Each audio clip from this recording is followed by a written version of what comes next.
Irian Jaya yang terletak sebelah utara Australia dipisahkan oleh Laut Arafura adalah provinsi Indonesia yang paling sedikit penduduknya.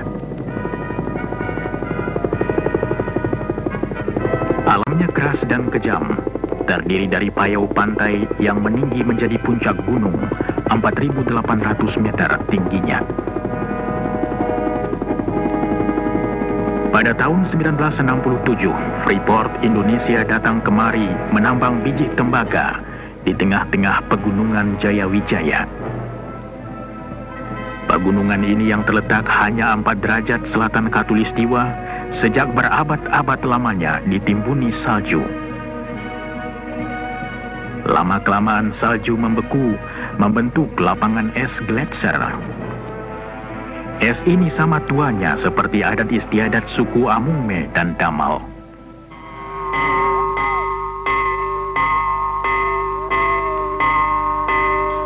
Kita tak tahu apabila dataran tinggi Irian Jaya mulai dihuni. Mungkin 20.000, mungkin 30.000 tahun yang lalu. Penduduk dataran tinggi yang hidup terpencar dalam dusun-dusun kecil berhasil menyesuaikan diri dan bertahan hidup. Mereka berhasil mengatasi kekejaman lapangan dan menciptakan cara hidup sederhana bermartabat. Mereka yang berakar adat lama dan dituntun pandangan masa lalu, kini mulai berubah.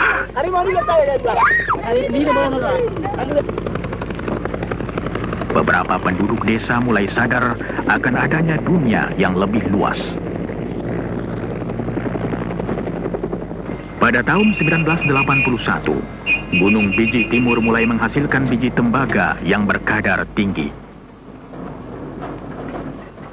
Pertambangan bawah tanah yang baru melanjutkan rencana eksplorasi dan pengembangan sumber mineral yang dimulai tahun 1967.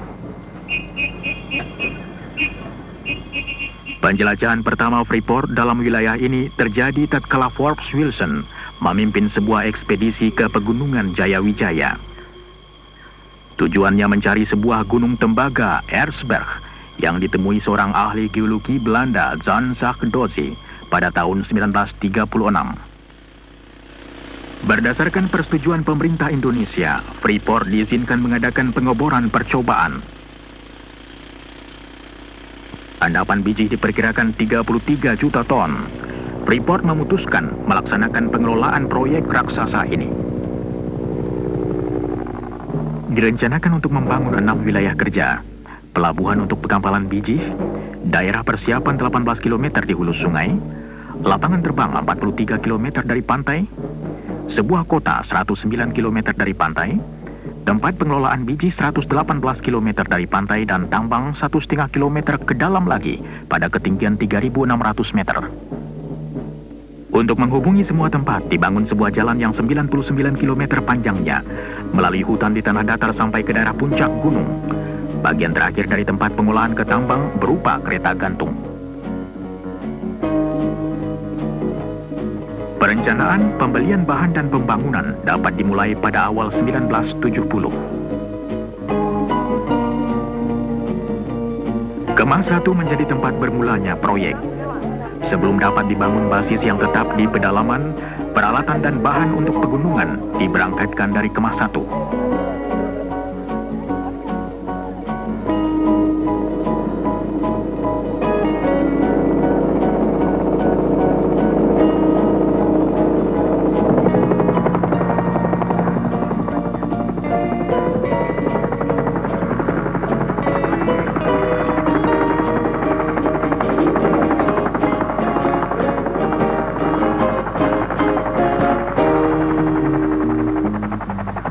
Mula-mula tidak ada tempat pendaratan helikopter. Pekerja diturunkan ke tengah-tengah hutan untuk mempersiapkan landasan helikopter.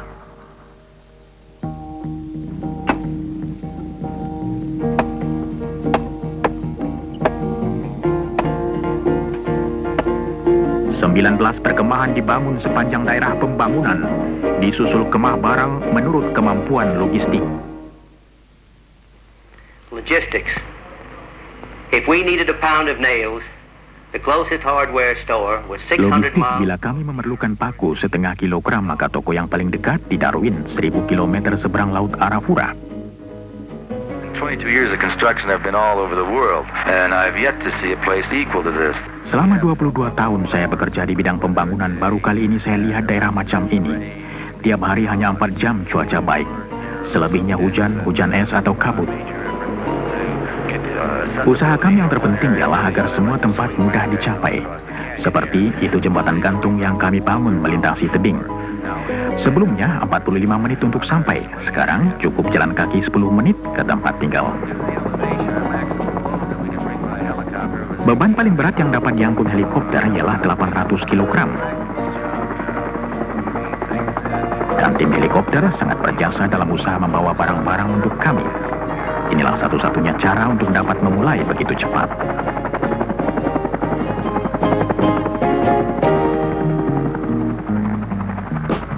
Helikopter ini mensuplai 15 perkemahan gunung dengan makanan, muatan dan alat-alat besar untuk membangun jalanan yang 104 km panjangnya. Sepanjang 66 km jalan datar melalui daerah payau dan hutan dan menyeberangi 2 sungai. Kemudian jalan nanjak berbelok-belok sepanjang 36 km melalui punggung gunung terjal yang perlu digali atau diratakan agar tanjakannya tidak lebih dari 20%.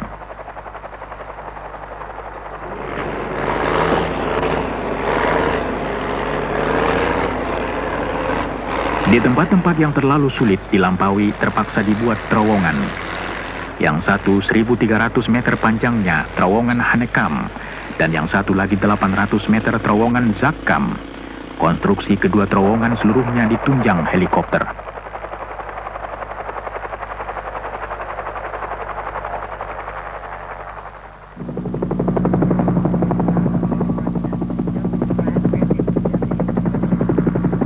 Cuaca merupakan salah satu hambatan terbesar bagi pekerjaan. Awan tebal sering datang dengan cepat dari Laut Arafura. Helikopter yang berangkat dalam cuaca baik tahu-tahu masuk daerah hujan dan kabut hingga terpaksa kembali ke pangkalan.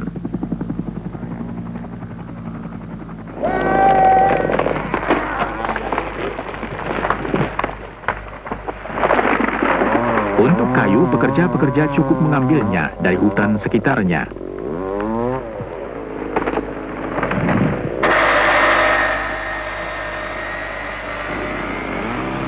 Pohon-pohon hutan yang tinggi ada guna lain untuk membuat landasan jalan. Gelondongan kayu disusun sebagai dasar jalan. Kemudian batu kerikil dituangkan di atasnya menjadi permukaan jalan.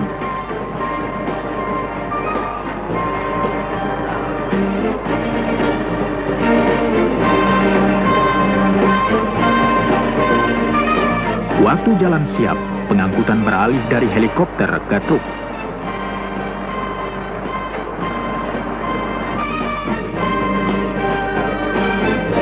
Seluruhnya lebih dari 60.000 ton barang diangkut truk melalui daerah pegunungan, kadang-kadang lebih dari 500 ton per hari. Seringkali truk memerlukan bantuan bulldozer di jalanan pegunungan.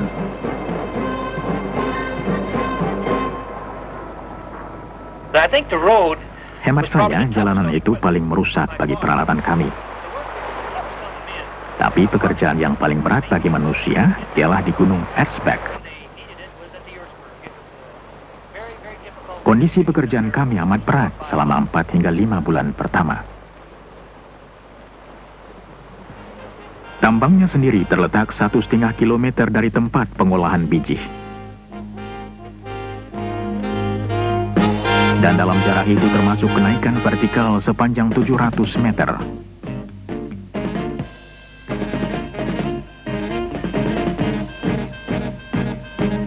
Mula-mula kedua tempat dihubungkan dengan kawat yang mengangkut pekerja dan barang-barang ringan.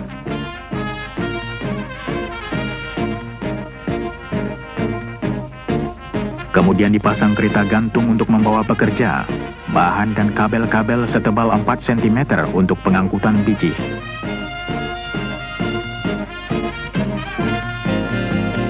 Sistem ini merupakan salah satu rentangan kabel tanpa penyangga terpanjang di seluruh dunia.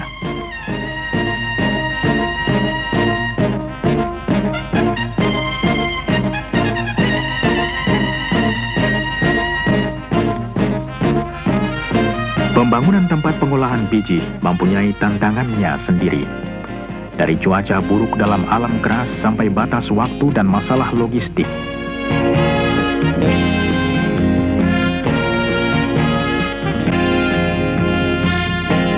Sebuah pelabuhan baru, Amama Pare, 10 km dari laut di pinggir sungai hampir selesai. Semua fasilitas bandar laut modern harus dibangun. Dari tongkang-tongkang dan tambatannya, sampai alat pembawa barang dan pemuat kapal.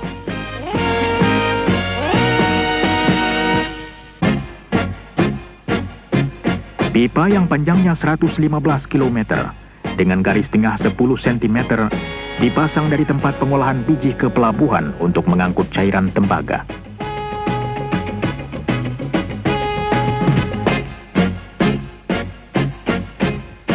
Cairan kental endapan tembaga dalam pipa dipompa mula-mula untuk melewati punggung gunung. Kemudian daya berat membawa cairan ini ke bawah sepanjang 74 km ke pelabuhan. Di tengah-tengah kesibukan operasi awal, pada bulan Maret 1973, sebuah pesawat terbang jet mendarat di Timika. Pesawat ini membawa tamu istimewa yang mulia Presiden Soeharto. Bersama dengan pejabat lain, beliau datang untuk meresmikan pembukaan fasilitas penambangan.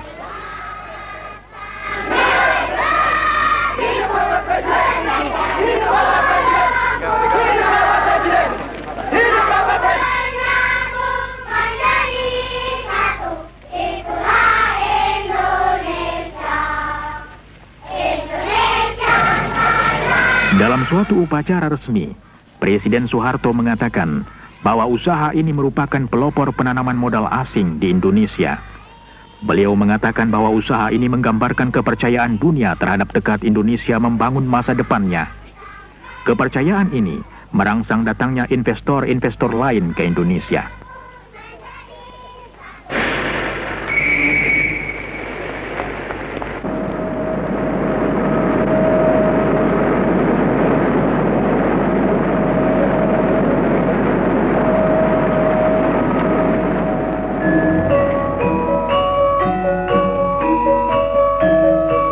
Dalam suatu upacara lain, Presiden Soeharto mendapat hadiah dan beliau membuka selubung batu kenangan kota Tembagapura.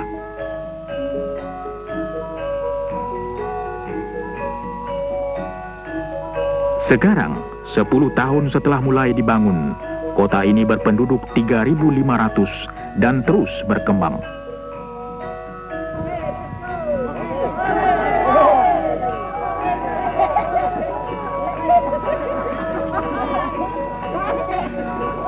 Tembagapura memiliki semua fasilitas kehidupan modern, masjid dan gereja, jawatan pemadam kebakaran, toko, tempat makan, pabrik roti dan kantor perjalanan.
Walaupun letaknya terpencil, kota ini menyediakan fasilitas pengajaran sampai tingkat sekolah lanjutan untuk anak-anak Indonesia.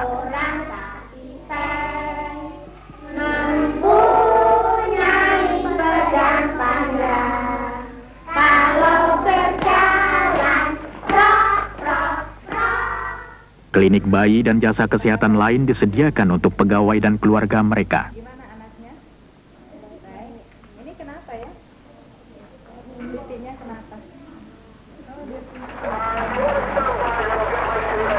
Hubungan dengan dunia luar, Provinsi Irian Jaya, Jakarta, dan luar negeri diadakan melalui satelit dan lapangan terbang Timika.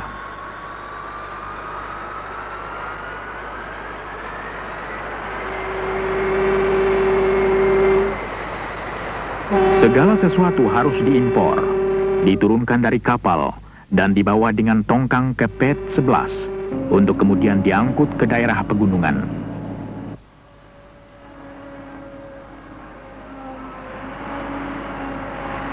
Untuk menjaga jangan ada kekurangan barang diperlukan jari cekatan dan pensil tajam. Semua angka harus ditelusuri. Peralatan dipelihara dan dibetulkan. Untuk menjaga kelancaran kerja diperlukan salah satu tim karyawan yang paling besar di Indonesia. Tambang tembaga ini adalah satu-satunya tambang tembaga di negeri ini. Itu akan berarti juga akan menambah devisa, selain tentu saja merupakan tempat pendidikan tenaga-tenaga ahli yang terampil di dalam bidang pertambangan, dan juga menambah kesempatan kerja, dan menambah pendapatan pemerintah selain dari devisa, juga tentu dengan pajak dan lain-lain. All of the buildings and structures you see around the work Semua areas bangunan dan in gedung town, yang Anda lihat sekitar tempat kerja dan kota membuktikan bahwa Freeport punya komitmen yang panjang di Indonesia. we're standing at the heart of the operation right now, the trams. Kami berdiri di jantung operasi, kereta gantung. Jika kereta mogok, biji tidak dapat diambil dari tambang. At our mill. Akibatnya tidak ada pekerjaan di tempat pengolahan. Part of the operation and how successfully we operate it. Jadi inilah kunci operasi kami. Berhasilnya proyek kami tergantung pada kelancaran bekerjanya kereta gantung.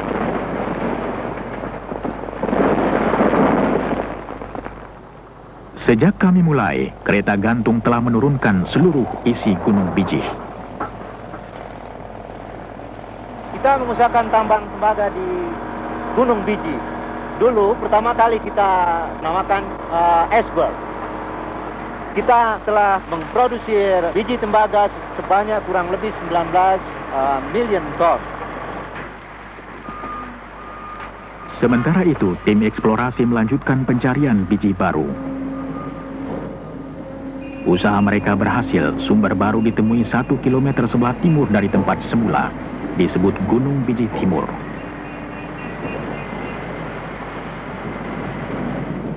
Endapan biji ini ternyata lebih besar dari endapan Gunung Bijih pertama.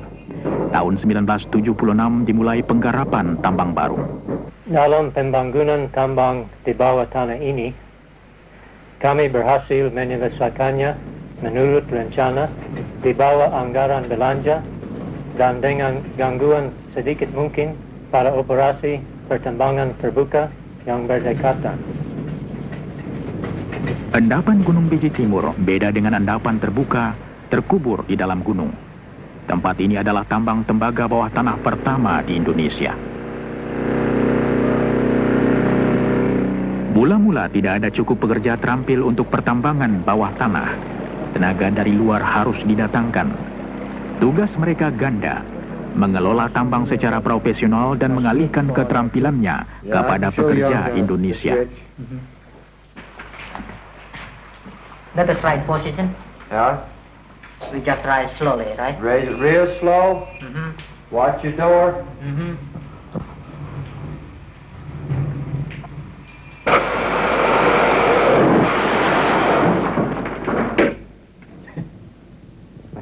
Silahkan pakai itu. Bagaimana bedanya?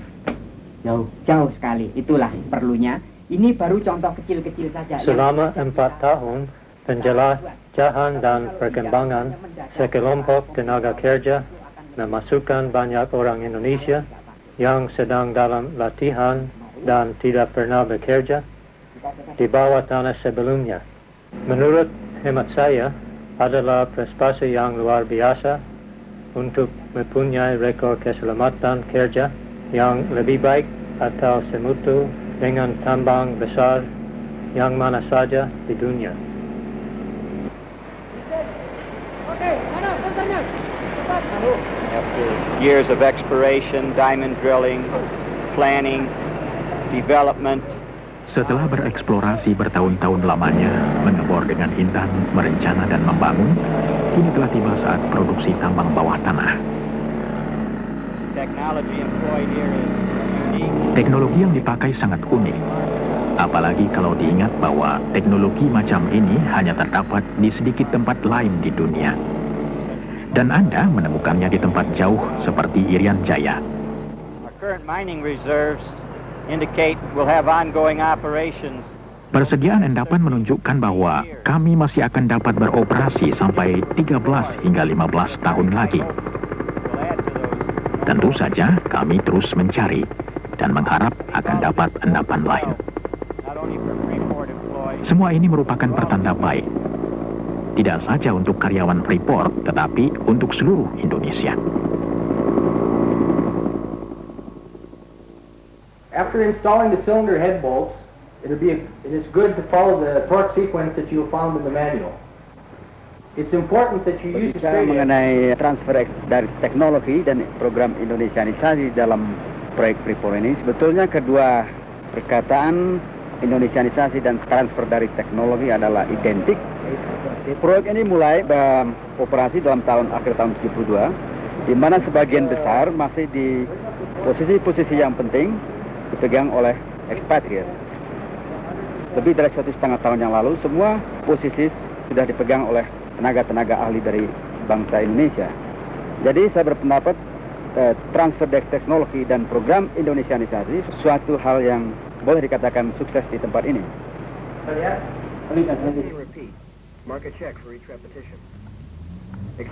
Pengalihan keterampilan dicapai dengan latihan sambil kerja dan dalam bengkel-bengkel kerja.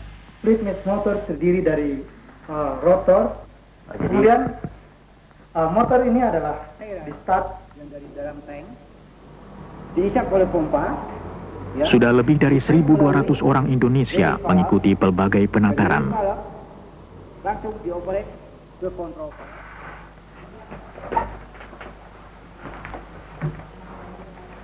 Paru-paru kiri dan paru-paru kanan, ya. Keterampilan dan pengetahuan pegawai kesehatan pun ditingkatkan terus-menerus. Tentu mereka tidak bekerja melulu, cukup kesempatan untuk rekreasi. Kemudian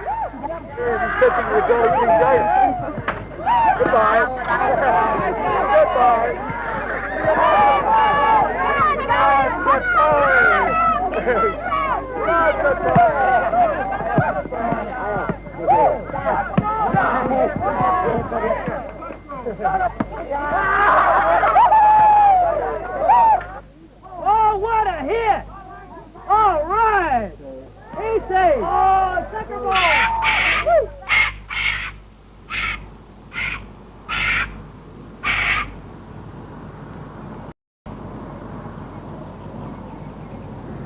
Tembagapura sejuk dan nyaman, tapi hujan tiap hari, curah hujan 500 cm tiap tahun.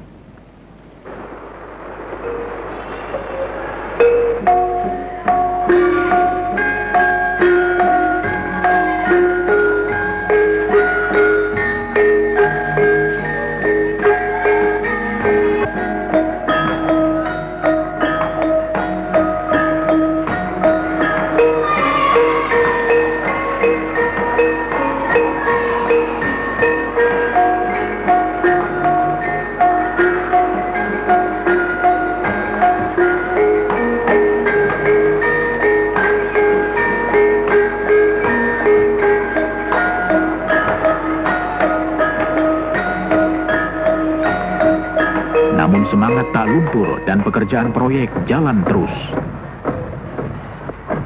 Fungsi daripada government relations adalah sebagai penghubung di antara perusahaan dengan pemerintah, baik di pusat maupun di daerah. Untuk ini kami bekerja sama dengan pemerintah daerah di Fakfak dan Jayapura, serta juga dengan Kementerian Riset dan Teknologi di Jakarta, untuk membuka daerah pertanian yang baru, daerah resettlement yang baru di daerah pantai, di daerah dataran rendah, memberikan pelayanan kesehatan, pendidikan, dan juga bantuan penyuluhan pertanian. Sejak hadirnya Freeport di daerah ini, Freeport telah berusaha untuk meningkatkan sosioekonomik standar dari penduduk setempat di sini, yaitu melalui program pendidikan, program kesehatan, dan ada kesempatan bekerja bagi penduduk asli di sini. Sekarang ini, program bantuan bagi penduduk asli ini sedang disentralkan di Timika dengan satu program bantuan antara pemerintah daerah dan Freeport dengan proyek yang kita sebut Resettlement Project. Di belakang ini kita bisa melihat ada toko berjalan atau mobile store. Freeport menjual setiap minggu kepada penduduk setempat ini bahan-bahan pokok yaitu beras, minyak goreng, sabun, dan lain sebagainya untuk keperluan penduduk setempat di sini. Juga di sebelah sana kita bisa melihat ada klinik, itu kita memberikan pengobatan cuma-cuma kepada penduduk setempat. Ada 3 klinik di proyek ini dengan pelayanan pengobatan cuma-cuma.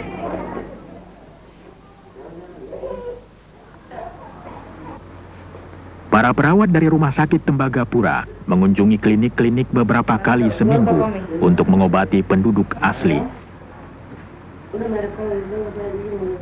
Wanita dengan anak kecil dianjurkan untuk mengikuti kelas khusus untuk perawatan bayi. Suku Damal dan Amungme yang paling banyak berhubungan dengan proyek. Sumber dan lambang kekayaan utama, pesta panggang babi menambah gengsi mereka. Perusahaan membagi-bagi benih pangan baru pada mereka dan mengajar cara bertani yang lebih produktif. Hasilnya, gizi mereka bertambah baik dan untuk pertama kali, hasil pertanian mereka dapat dijual.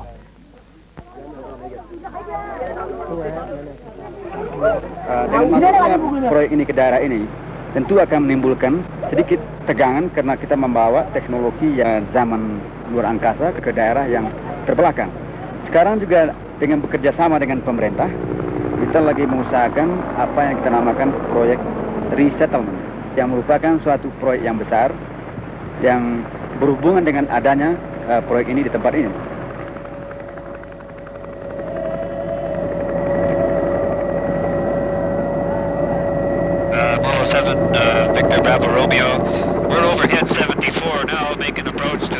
Persediaan biji dalam Gunung Bijih Timur diperkirakan dapat bertahan sampai 15 tahun. Untuk mengelola tambang tersebut diperlukan sistem penggalian yang rumit yang disebut block caving. Block caving can be described Block caving dapat digambarkan dengan menjungkir balikkan tambang terbuka, menjatuhkan biji melalui terowongan, untuk kemudian diambil dan diangkat ke permukaan tanpa banyak kerja tambahan.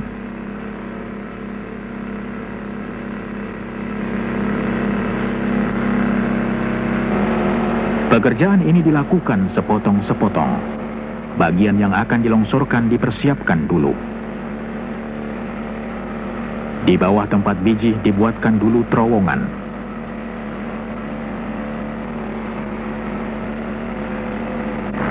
Kemudian bagian-bagian yang mengandung biji diledakkan.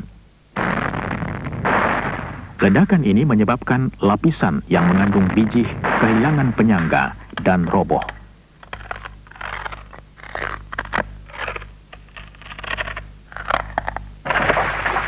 Jatuhnya di terowongan-terowongan yang sudah dipersiapkan.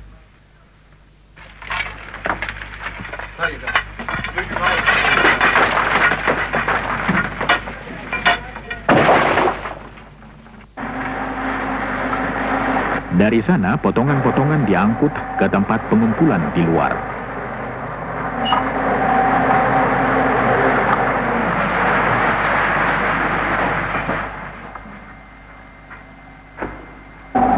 Potongan yang jatuh menyebabkan bagian lain kehilangan penyangga dan terjatuh juga ke dalam terowongan. Serangkaian penghancuran yang teratur dan berencana menciptakan proses pelongsoran terus-menerus.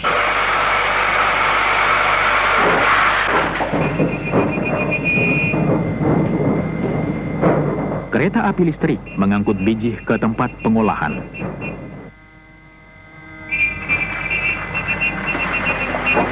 Produksi biji di Gunung Bijih Timur akan meningkat terus, sedangkan produksi tambang terbuka makin berkurang.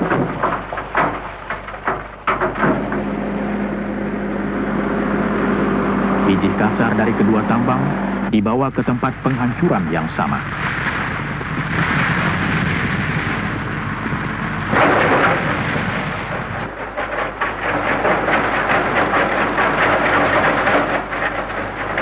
Virtually every ton of ore that's mined in this project is transported to the concentrator via the tramways you see in the background. Tiap ton biji yang keluar dari tambang diangkut dengan kereta gantung ke tempat pemekatan. Kapasitas kereta gantung ini ialah 9.500 ton per hari.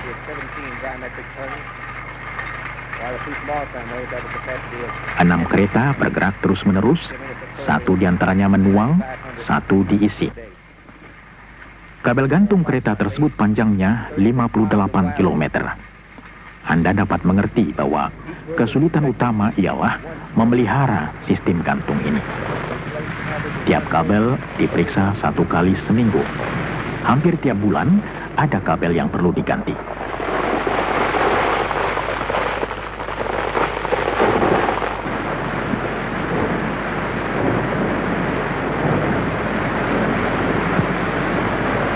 Biji dihancurkan lagi di tempat pengolahan.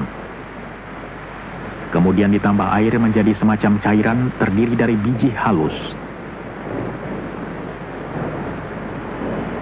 Cairan ini kemudian diaduk keras menyebabkan munculnya buih mengandung biji.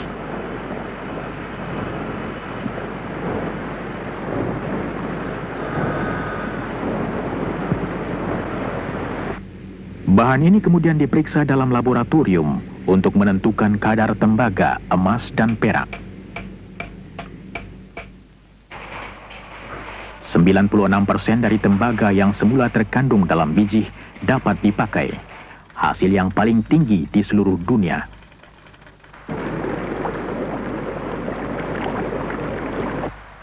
Logam yang terdapat dalam buih dipisahkan, dijadikan cairan kental lagi dan disedot melalui pipa ke pelabuhan.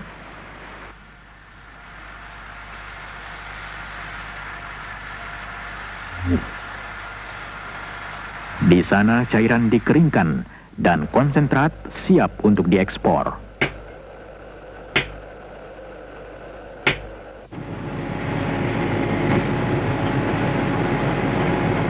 Konsentrat ini dituang dalam palka kapal.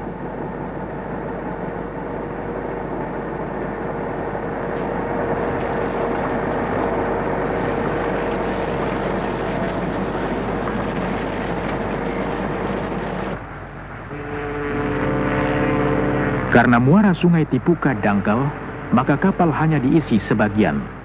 Kemudian bergerak ke tempat tambatan di lepas pantai.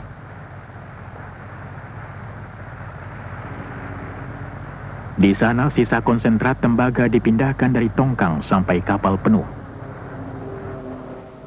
Juga Freeport mendatangkan kapal-kapal supply dari Australia yang membawa makanan, plus bahan-bahan pelumas dan onderdil.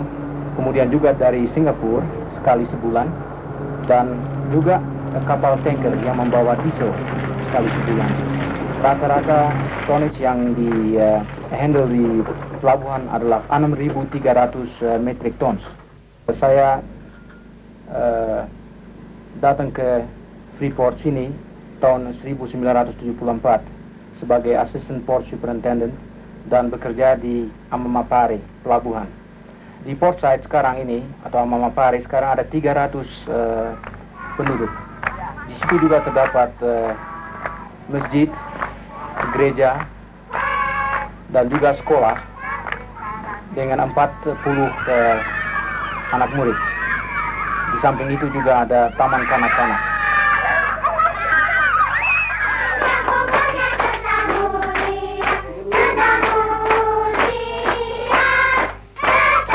Pesta ulang tahun merupakan tradisi hampir seluruh dunia. Pesta bayi yang pertama lahir di Tembagapura baru-baru ini merayakannya.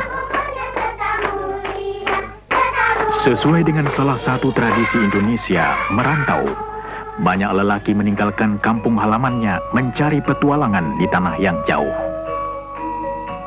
Mereka datang untuk bekerja di proyek tembaga.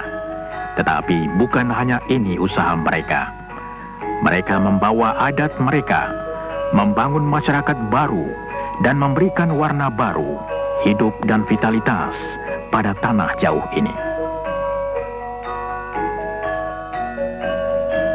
Ini betul-betul merupakan suatu daerah Indonesia mini, karena di daerah ini bekerja orang-orang Indonesia mulai dari Sabang sampai Merauke, dari ujung utara Sumatera sampai selatan daripada Irian Barat. Dan semuanya adalah bekerja sama untuk suksesnya proyek ini.